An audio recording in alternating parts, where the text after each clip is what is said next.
When we started 20 years ago with like Cyberknife a few generations back, in 2005, it was already so good that people then hardly understood what's going on. And imagine nowadays with a Cyberknife, or particularly with ZAP-X, we treat a brain tumor in 8 to 10 minutes. We treat a prostate tumor with a Cyberknife in 20 minutes. So how much better can it get, right? It is just my mission, maybe my life mission, to make these applications more aware to people and to make this a bigger success in the medical field. Welcome to HeroInside the Ingredient Branding Podcast with Tomas Vucurevic. In each episode, Tomas will draw from his vast experience as the go-to global ingredient branding expert and will discuss this subject with visionaries and pioneers in the field. How do you go from the zero position as a supplier of a new ingredient to the hero position in demand around the world? Let's find out. Welcome to the HeroInside Ingredient Branding Podcast. My name is Tomas Vucurevic. I'm the founder and managing director of Brand and the host of this pod. Today we're back with a very different topic from medtech, which is called radiosurgery. And I'm delighted to have a very special guest with us today, Professor Alexander Muacevic, the director of the European Radiosurgery Center Munich. He's a pioneer in the use of advanced radiosurgical technologies such as Cyberknife and ZAP-X for non-invasive tumor treatment. With over 2 decades of experience in radiosurgery, he has led the ERCM to become the world's leading reference center for cutting-edge radiosurgical treatments. I would like to talk to him about the role that technology and the co-branding has played in the development of his center, how their skills have developed beyond this original technology, and why this has led to a rebranding of the clinic. Finally, we want to hear what he expects from the future of radiosurgery, also with regard to artificial intelligence. Alex, welcome to the show, and I really appreciate that you are taking the time to introduce our listeners to the world of robotic radiosurgery. Could you say a few words about yourself and explain what you are doing at the ERCM and how the cutting-edge technologies such as Cyberknife and ZAP-X that you are using differ from traditional treatment methods? Yeah, hi Thomas, thank you for having me. I'm a neurosurgeon, a mutated neurosurgeon, I have to say, from a neurosurgeon to a radiosurgeon. So I only treat anymore, with radiation. And our center is specialized to high precision radiation treatment of tumors as an alternative to a surgical procedure. And that is very important. We do not really belong to the radiation oncology group, but we also do not belong to the surgery group, which is a chance, but also a problem. We might discuss that a little later because, you don't have too many friends. If you are somewhere in between, it is always kind of difficult to establish yourself, but it's also a chance because, we really feel there's a new field in medicine we are defining, and it is a very important field, and we need to change the way how certain tumors are treated. And in the same way, or in the same token, this is very challenging because medicine is incredibly slow. Innovation in medicine is incredibly difficult to pursue. It takes years and years, sometimes generations, and you can do publications and you can do talks, but until people really understand and trust you and they send you patients, they believe in your technology, this takes time. So what do we do exactly? We do high precision radiation for tumors which are suited for this methodology. And this developed now with different kind of technologies over time. And the most recent ones are the so-called Cyberknife system and the ZAP-X, which are dedicated systems only to do high precision radiation. And this is a treatment which is typically done just in one session. So it is similar to surgery because it's one session and it's equally effective. And it's a little similar to radiation oncology because it's with radiation. That's why we have this a little complicated term, radiosurgery. So interesting if we compare this with the findings from Al Rees, one of the godfathers of positioning. One of his mantras is that if you are not the first or second in your category, you create a new category. So in that sense, you also have created this new category of radiosurgery, as you explained. But on the other side, you don't belong to a faculty or to a group of specialists. But I think creating your own At least not to a conventional group, yes, right? I would say we have to define a new group. but creating your own category gives you also the chance to really coin the development of this new kind of treatment. Absolutely. So in your case, we are talking to you as a host brand, so to speak, if we stay in our ingredient brand language. So you are with your center an active user and promoter of high-tech ingredients or co-brands in your clinic. Since 2005, it has been primarily known as the Cyberknife Center, which means the name of your clinic was synonymous with the key technology that you were using. Well, then when we met upon you were about to introduce another groundbreaking technology, at that time the ZAP-X, it became evident that this name of the technology was no longer suitable to fit the evolution of your center. So your objective of this rebranding process and going away from being branded like a technology was also to widen your spectrum and to create a new identity for your center. Absolutely. I mean, we had the problem that with another technology, the originally vendor name, and Cyberknife is like a marketing name from the vendor of the Cyberknife machine, didn't fit anymore because we had two technologies with two different names and we had to change that. The problem is we were already pretty established in the market. Everybody said, from the university hospital across the street or even worldwide, let's, send somebody to the Cyberknife Center Munich. So, after 10 years and after 7,000 patients treated, this is a certain term. And I thought, every day, how are we going to change that? And will that be a positive change or might it be also a negative change? But I could not stay by this name because this would have been, also kind of unfair for the new technology. But we could not say, this is a Cyberknife and ZAP-X center. So this sounds so technical. It's crazy. People would think we are like in a manufacturing hall or so. So I was searching for something which really, has a larger, house, or which is more the roof of the house to the things we do. That's how I got in contact to you. And we originally, if you remember, met at the Bits and Pretzels festival in the lunch break. And you gave me your card, and I thought, okay, that's probably the right guy to call. And well, then we started the experience. And when we started, I told you also, I do not want to have like a very boring name like Radiosurgery Center Munich. And so it took us 3 months to go through you suggested like 100 names, right? I mean, there were so many names, there were so many ideas.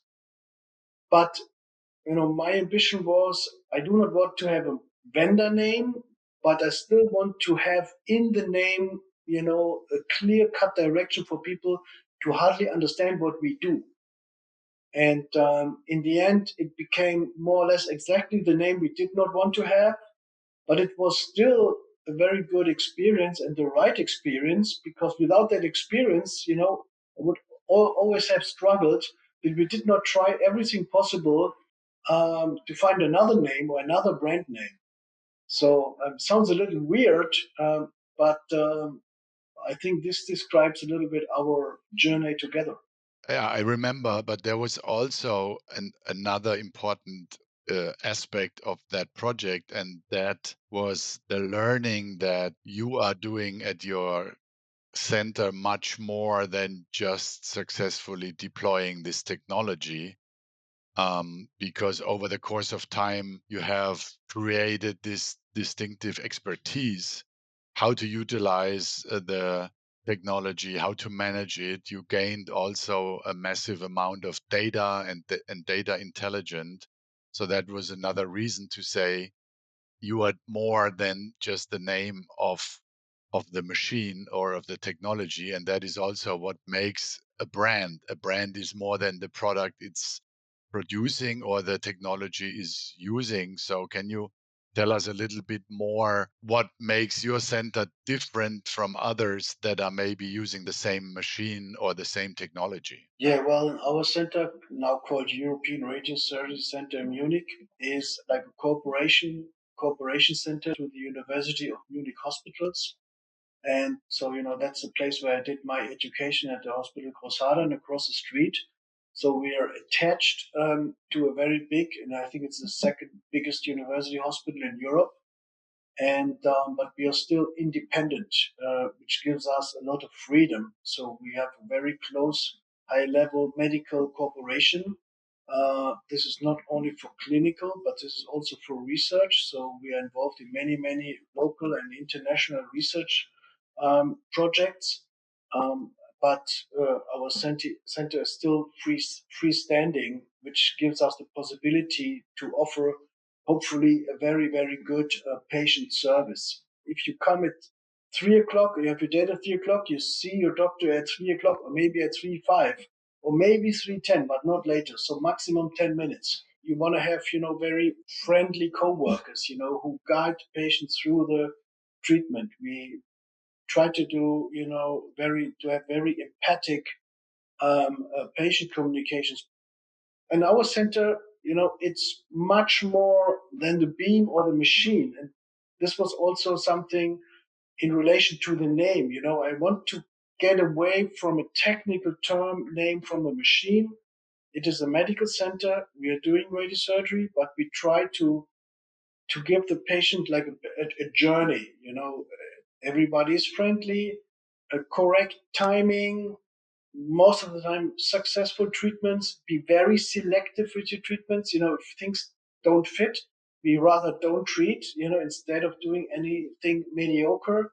So this is much more than, applying a good treatment plan to a tumor.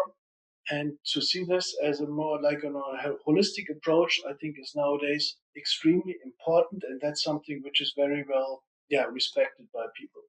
Let me go back just one more time to this comparison. There are also other Cyberknife centers or other centers that are applying the Cyberknife technology.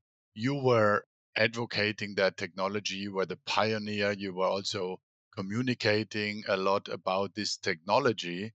So there's also a risk, let's say, from a branding perspective, that you generate awareness for such a technology that is then directed to other centers because they use the same name, which was also one of the reasons for the name change. But could you say one more time what differentiates you not from Großhadern but from other Cyberknife centers? Can you differentiate your performances also? Well, I think so. We have the longest experience in the country with these kind of applications. My former coworker, Professor Bovra, was starting this kind of treatment application in the 90s in Germany, and he educated a few people. He also educated me, parallel to my university hospital affiliation. And so experience is something in medicine which is unbeatable. And if you do what we do, from scratch new, it takes you years and years and years of doing until you really are deep in the subject and understand what you really do. So I think that is one of the most important factors. Then, of course, we are in the perfect location here. We are in Munich. We are attached, as I said, to the very big university hospital. We have a great infrastructure. We have a great airport. Munich is a very good and big hub also for international patient travel. We do opposed to most other centers, not all, but most other centers, a lot of research. We go to medical meetings, we have medical publications. All these aspects are important to form something successful over time. Okay, thanks for those insights. I mean, our topic, ingredient branding, or in your case, it's maybe more a co-branding with those manufacturers of the machines, is frequently associated with consumer products. But at the ERCM, you have been adopting that strategy for highly technical medical solutions. And I think that's something really new and different. At least I don't think that a lot of people go to a radiologist because he has a Siemens MRT machine or a CT machine. So in your case, these branded technologies contribute or contributed to the communication of the value of your clinic, both to patients but also to the medical community. I would like to add, I like to stress down a little bit the technology. I mean, still patients go to doctors, right? And if you don't care for people, if you don't take your time, and for new patients, we have in our calendar, we have like 30 to 45-minute slots for the first communication with the patient. I cannot tell the patient, the robot will do the job. It's all easy. Half an hour, we are finished. I cannot tell that for 1 minute. They have no trust. Imagine, our patients often come from the university hospital. They hear, okay, this is a benign brain tumor, let's say a vestibular schwannoma, which is a typical benign brain tumor, a tumor from the hearing nerve. And this is a 5-hour surgery. And you are like 1 to 2 days on the ICU. Then you are 1 week at the ward. Then maybe 6 to 8 week rehab. And then, you're fine. Half an hour later, they are sitting here in my office, and I tell them, okay, you can do exactly the same thing, and it just needs 20 minutes outpatient, and then you go home and you start working next day. If you do this too floppy and too easy, would you trust that? Probably not. You would say, okay, what is this guy trying to sell me here? So my point is, you need to take time. You need to really very clearly explain what to do, why this works. People are most of the time not coming to the technology. They might be interested, they might be curious, they might want to know something about it. But if you're doing a bad job as a physician, they are not trusting it, they're not coming for treatment.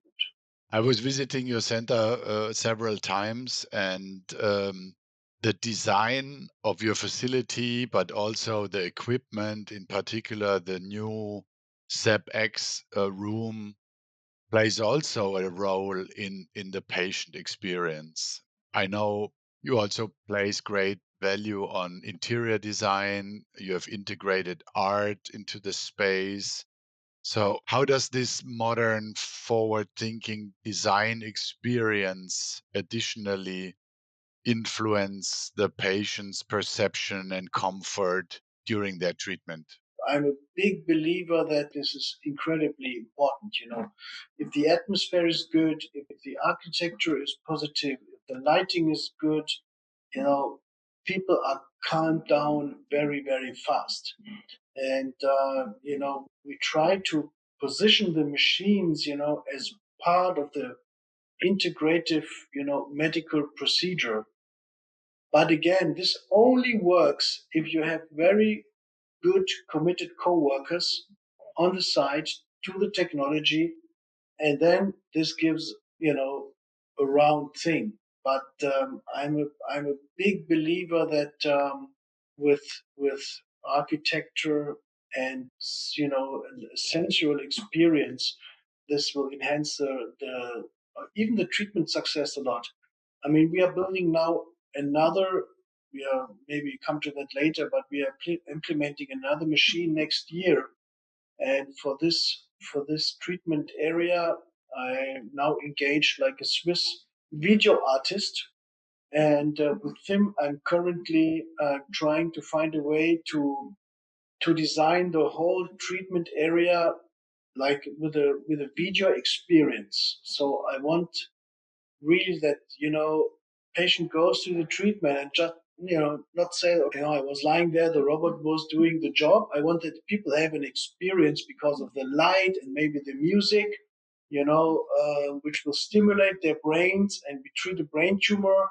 They should say, okay, it was so positive, so nice that I almost forgot what's going on here. And this is something we are developing right now. And I think in the future, more and more of these things should come up because they are very important. Amazing. I mean, it's a serious topic, and also the patients that are coming to you are in difficult situations. But I really admire and love the way you are very holistically looking at it. So, from a branding perspective, we wouldn't call it customers, but it's really kind of a total patient experience that comes together from the very first contact on the phone with one of your employees until the visit and the aftercare. I think this is exemplary also for many other industries or companies. Right. Most of the coworkers, if I may add that, who are working in the front office or back office, no, none of them is from the medical field. Because in the medical field, you do not find the people, with the right service mentality. They are coming from hotel area, they are coming from gastronomy, they are coming from fitness centers, they are coming from areas, where they have a close, customer relation. And these are the areas where I try to find the right people, because if you only watch out in the medical field, you won't be very successful. Here we have a lot of oncologic patients. So, you're full of fear. You think about your life, and they need much more customer service than in a fancy hotel or in a fancy restaurant. They care a lot about the experience of their customers. But in the medical field, nobody's talking about that. And I think there it is the most important thing you should focus on.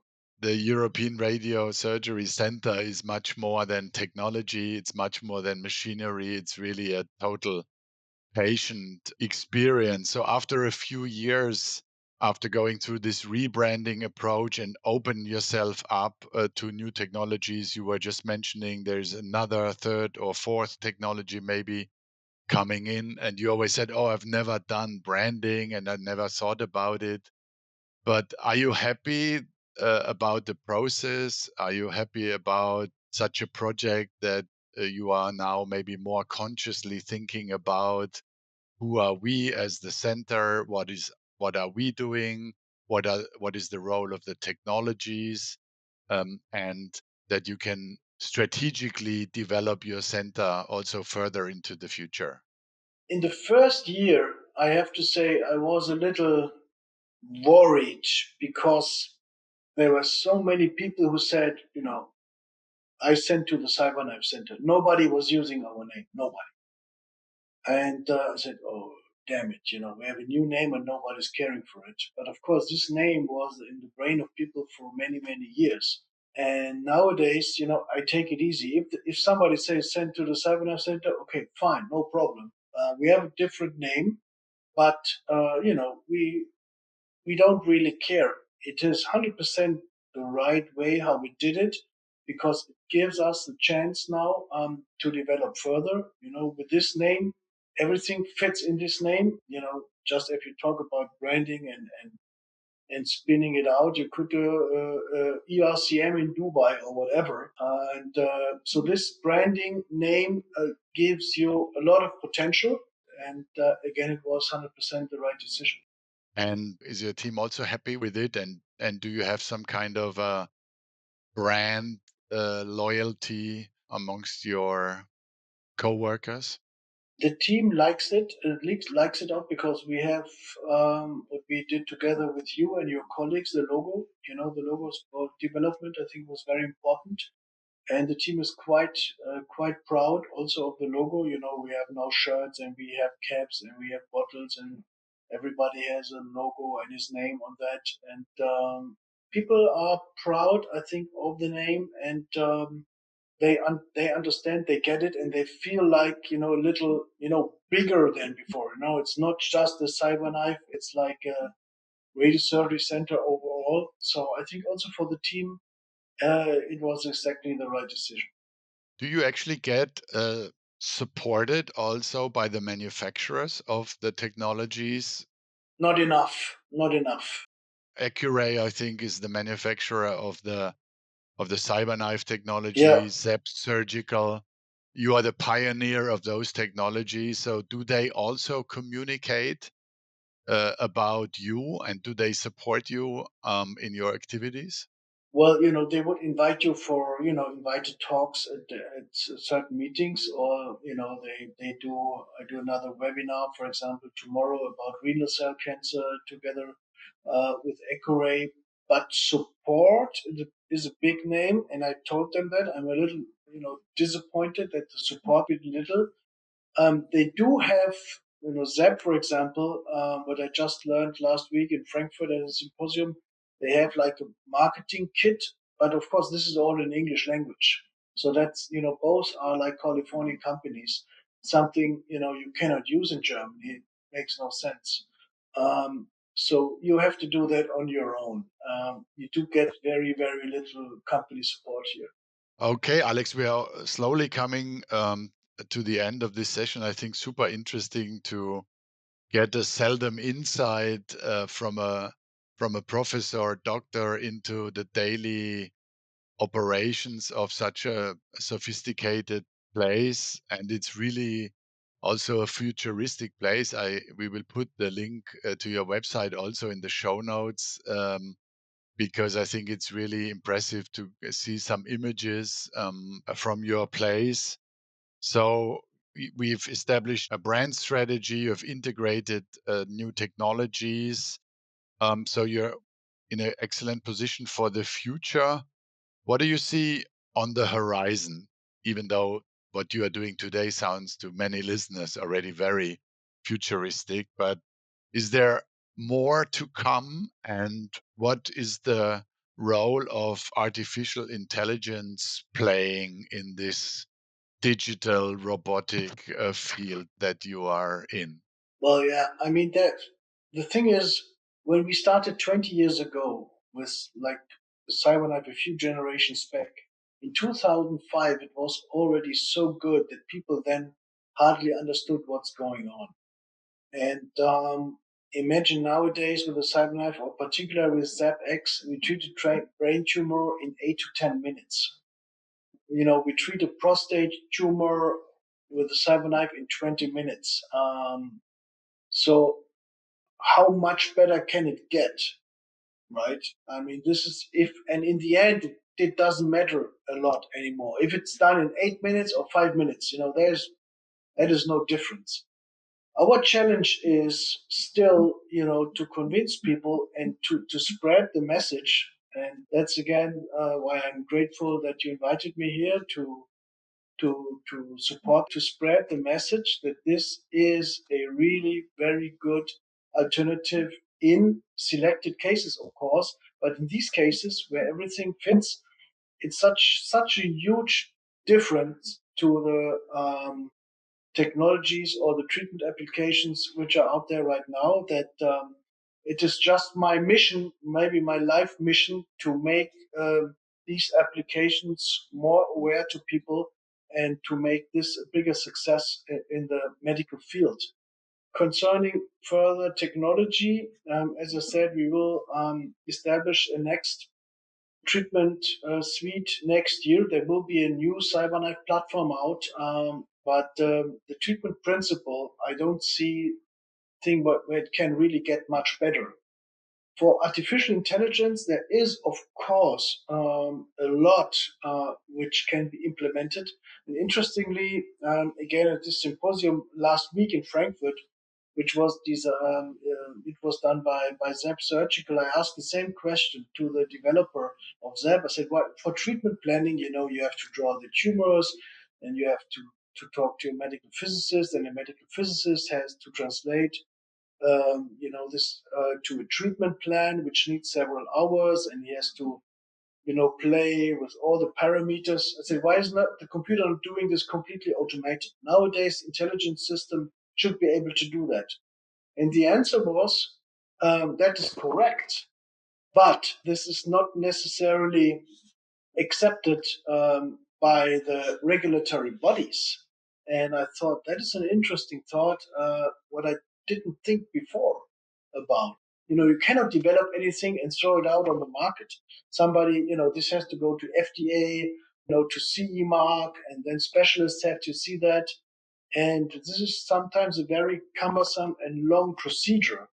So it is difficult in medicine to do this fast. It will come over time, but it will also take time.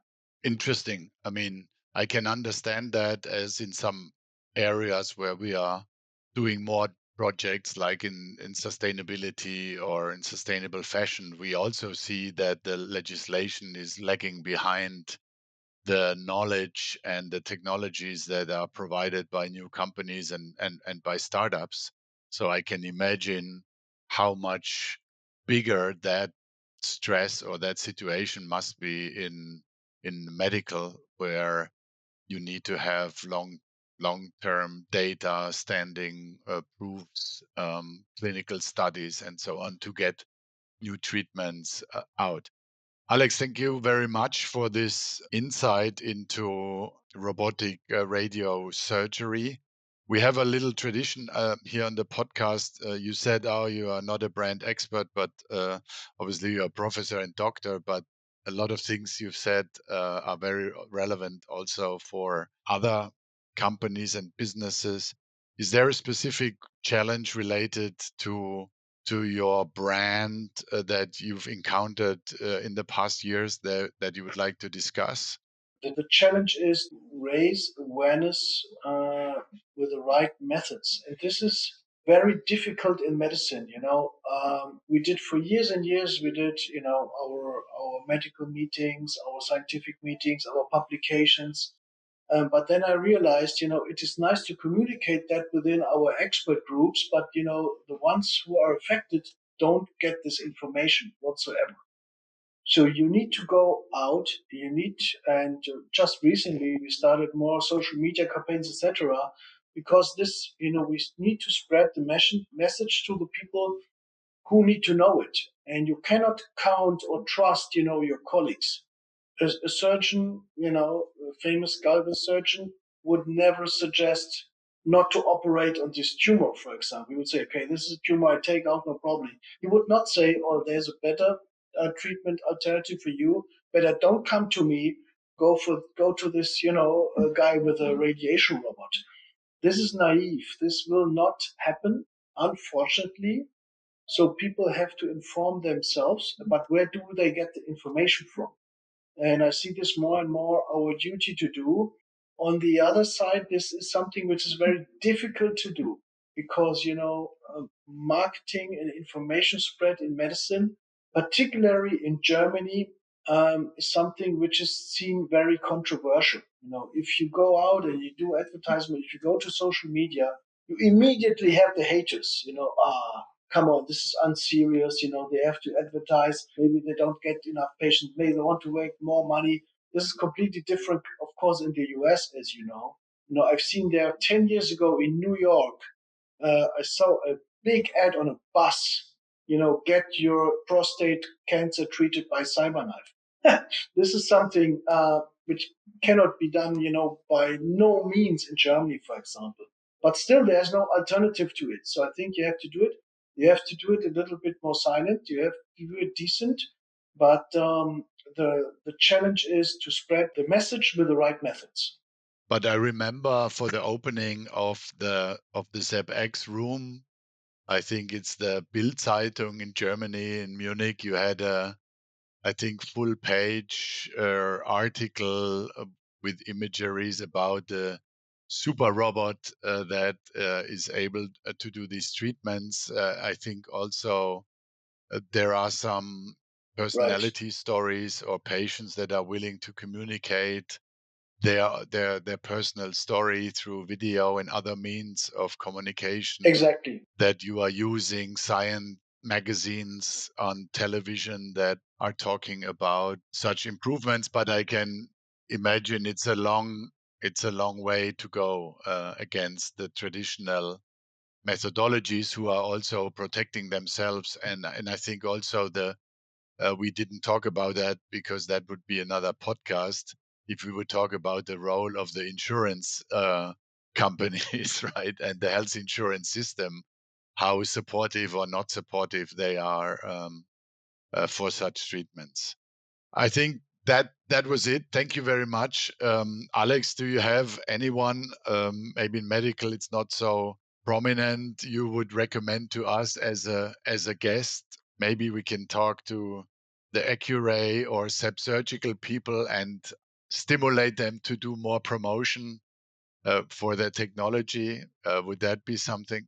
Yes, of course. I mean, the fascinating thing is my good friend John Adler, from Stanford University. He did not only develop the Cyberknife, but he also developed the ZAP-X. And I mean, he developed the Cyberknife as being full faculty at Stanford. And this is for most people already a satisfying and stressful enough job. But then, this was developed from this is still existing, a written pencil, drawing image. And, NASDAQ listed company with 1,000 people working there. I mean, that is an incredible achievement. So I have to say he's one of my few heroes. I think for medicine at least, he's one below Elon Musk, and he was not happy with only developing the Cyberknife because Cyberknife is a very sophisticated but also very expensive technology, and he wanted to have something more easy, what you can install everywhere in the world without too much hassle. That's why he went into that direction. So I'm sure this would be a very interesting partner for you to talk to. Well, that sounds like a dream candidate for our season 3, where we will then continue our excursion into the medtech world. Thank you, Alex, for taking your time and giving us a glimpse into the world of high precision robotic radiosurgery. Certainly a new and super interesting topic for many, if not all our listeners. And see you soon in Munich. I always appreciate to have a espresso with you and chat about what's going on in your area. Thank you, Thomas. It was great talking to you on your podcast. All the best. This was the 8th episode of the HeroInside Ingredient Branding Podcast, featuring Professor Dr. Alexander Muacevic. We explored innovative medical technologies, ingredient branding in healthcare, and the integration of advanced technologies in modern treatment approaches. But even more important were Alex's inspirations regarding the treatment of patients, and that his mission is to enable them a seamless experience where they are be taken seriously and heard. Finally, we learned about Dr. John Adler, a Stanford professor that did not invent one, but 2 breakthrough radiosurgery technologies, and who doesn't have to line up beyond Elon Musk. We will try to win him as a guest in the next season. To share your insights and questions for this episode, go to our Brand LinkedIn page and join the conversation. The link is included in the show notes. Subscribe to the HeroInside podcast to make sure you don't miss our upcoming episodes. Until then, keep exploring, keep learning, and keep being a hero on your journey to a better world. This has been an episode of Hero Inside the Ingredient Branding Podcast with Tomas Vucurevic. Each episode features stories and wisdom from game-changing creators and the shapers of the world's most exciting and influential ingredient brands. To learn more about ingredient branding and Tomas's work, visit braind.co. That's BRAIND.co. Until next time.